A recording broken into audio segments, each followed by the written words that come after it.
핵심은 미국의 부채와 국채 수요 문제입니다. 미국은 기축통화국이라는 지위를 바탕으로 국채를 발행하고 세계의 자금을 끌어와 재정 적자를 충당해 왔습니다. 그런데 국가 부채가 40조 달러에 가까워지고 이자 부담까지 빠르게 커지면서 앞으로 누가 미국 국채를 계속 사줄 것인가가 중요한 문제가 됐습니다. 기축통화를 단순히 국제거래에 많이 쓰이는 화폐라고만 보면 현재의 변화를 이해하기 어렵습니다. 기축통화의 진정한 의미는 세계가 반드시 필요로 하는 자원과 서비스가 거래되는 화폐라는 데 있습니다. 20세기 후반에는 석유와 달러의 결합인 페트로달러가 그 역할을 했습니다. 오늘날 미국은 여기에 달러 스테이블 코인과 인공지능 연산력을 결합해 새로운 달러 수요와 국채 수요를 만들려 하고 있습니다. 따라서 최근의 기축통화 정책은 달러 패권이 곧 끝난다는 이야기가 아니라 석유를 중심으로 작동하던 기존 체제를 디지털 금융과 첨단 기술 중심으로 재편하려는 시도로 이해할 수 있습니다.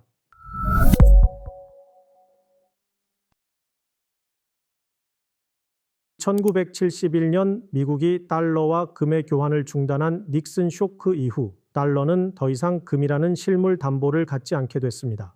세계가 계속 달러를 보유해야 할 새로운 이유가 필요했고 그 해답이 석유였습니다. 미국은 1970년대 사우디아라비아와 전략적 관계를 구축했습니다. 사우디를 비롯한 주요 산유국은 석유를 달러로 판매하고 미국은 사우디의 안보를 제공했습니다. 산유국들은 석유를 팔아 얻은 달러를 다시 미국 국채와 금융시장에 투자했습니다. 이 구조에서는 모든 수입국이 석유를 사려면 먼저 달러를 확보해야 합니다. 미국이 무역 적자를 통해 세계에 달러를 공급하면 그 달러가 원유 대금으로 산유국에 들어가고 다시 미국 국채 시장으로 돌아오는 순환 구조가 만들어진 것입니다. 이것이 페트로달러 체제입니다. 미국은 석유를 직접 지배하지 않아도 결제 통화와 국제 금융망을 통제해 달러 수요를 유지했고 낮은 비용으로 부채와 재정을 운용할 수 있었습니다.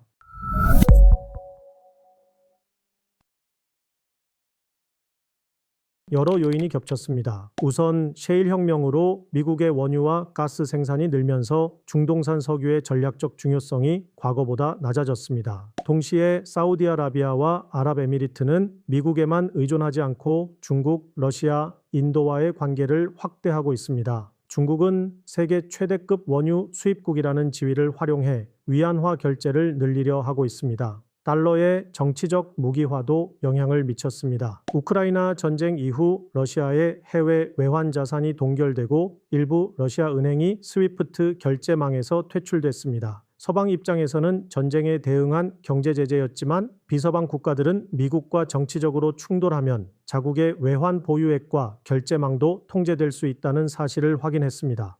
중국과 러시아는 자국 통화 결제를 확대했고 여러 중앙은행은 금 보유량을 늘렸습니다. 브릭스도 달러 우회 결제망을 논의하고 있습니다. 다만 이것을 달러의 즉각적인 붕괴로 볼 수는 없습니다. 달러를 대체하려면 거대한 금융시장과 유동성 법률체계, 결제 인프라와 국가 신뢰가 모두 필요합니다.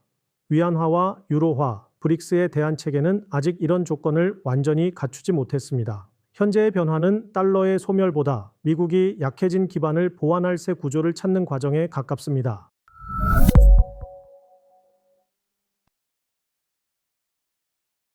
스테이블 코인이 미국 국채의 새로운 수요처가 될 수 있기 때문입니다. 달러 스테이블 코인은 일반적으로 한 개의 코인 가치를 1달러에 연동하도록 설계됩니다. 발행사는 이용자가 맡긴 돈에 상응하는 현금이나 미국 단기 국채를 준비 자산으로 보유해야 합니다. 예를 들어 스테이블 코인 발행량이 1000억 달러 늘어나고 그 준비금 대부분이 미국 단기 국채로 운용된다면 비슷한 규모의 국채 수요가 새로 생길 수 있습니다. 세계의 이용자들이 직접 미국 국채를 사지 않아도 스테이블 코인 발행사가 대신 매입하는 구조입니다. 그래서 미국은 스테이블 코인을 단순한 가상자산 거래 수단에 머물게 하지 않고 국제 송금과 무역 결제, 원자재와 디지털 서비스 거래로 확대하려 합니다. 사용량이 늘어날수록 발행량이 증가하고 발행량이 증가할수록 미국 단기 국채 수요도 커질 수 있기 때문입니다. 블록체인과 가상자산은 처음에는 달러 금융체제를 벗어날 수단으로 주목받았습니다. 그러나 달러 스테이블 코인이 디지털 무역의 기본 결제 수단이 되면 탈달러 기술이 오히려 달러의 영향력을 확장하는 도구로 바뀔 수 있습니다.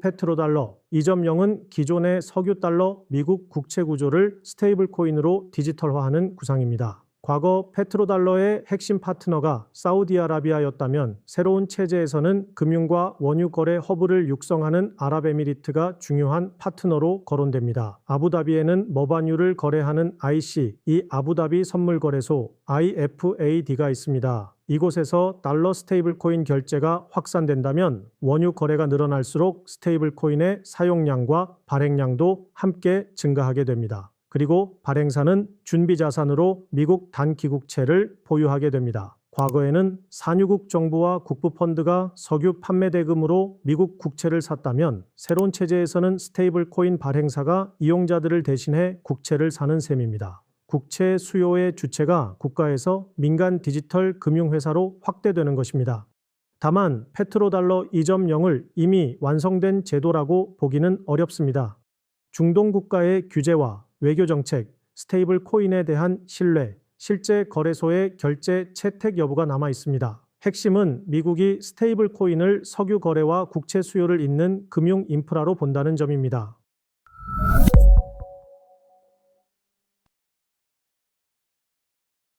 그렇습니다. 페트로달러 2.0이 기존 석유 체제를 디지털화하는 전략이라면 미국은 그보다 한 단계 더 나아가 컴퓨터 달러라는 구상도 추진하고 있습니다. 핵심은 AI 시대의 필수 자원인 연산력 컴퓨팅 파워를 달러와 연결하는 것입니다.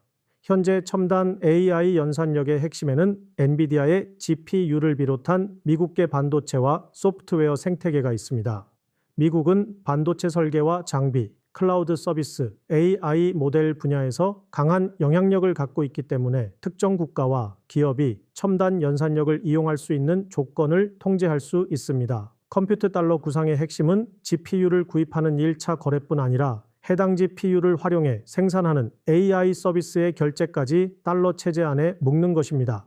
예를 들어 중동의 AI 기업이 미국산 GPU를 구입하고 데이터 센터를 구축한 뒤 다른 국가의 연산 서비스를 판매할 경우 이러한 거래를 달러 스테이블 코인으로 결제하도록 유도하는 방식입니다. 여기서 연산력을 표준화하고 금융상품으로 만드는 작업도 중요합니다. 데이터 센터의 GPU 가동 시간이나 AI 서비스 이용권을 일정 단위로 나누어 토큰화하면 눈에 보이지 않는 연산 능력을 석유나 금처럼 사고 팔 수 있는 자산으로 바꿀 수 있습니다.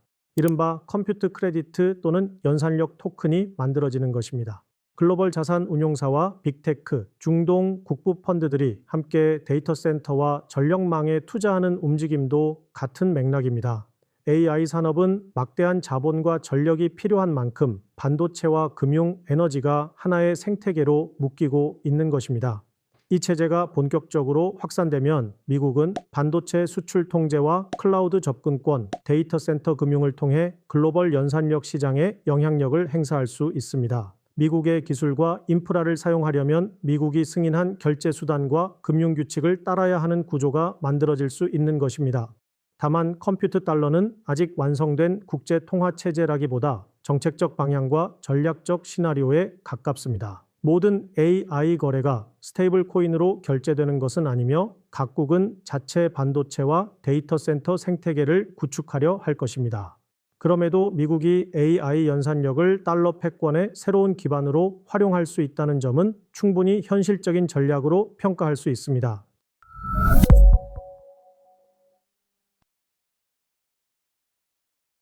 그것만으로 충분할지는 아직 불확실합니다. 그래서 미국에서는 달러 체제의 신뢰를 보완하기 위한 또 다른 방안으로 금 재평가와 비트코인 전략 비축 같은 구상도 함께 논의되고 있습니다. 대표적인 방안은 미국 정부가 보유한 금의 장부 가격을 시장 가격에 가깝게 재평가하는 것입니다. 미국 정부의 금은 현재 시장 가격보다 훨씬 낮은 법정 가격으로 장부에 기록돼 있습니다. 이를 시계에 가깝게 조정하면 큰 평가 차익이 발생하고 일부에서는 이 재원을 활용해 비트코인을 전략적으로 비축하자고 주장합니다. 이 방안에 대한 찬성론은 금과 비트코인을 함께 보유하면 달러의 담보 기반을 다양화할 수 있다고 봅니다. 반면 금 재평가는 미국 정부가 달러 가치 하락을 스스로 인정하는 신호가 될 수 있고 가격 변동성이 큰 비트코인을 국가 준비 자산으로 보유하는 것이 적절하냐는 반론도 큽니다. 따라서 이런 방안들은 미국이 금본 위제나 비트코인 본 위제로 돌아간다고 보기보다는 신용만으로 유지해온 달러 체제의 새로운 담보 자산을 보강하려는 논의로 이해하는 것이 적절합니다.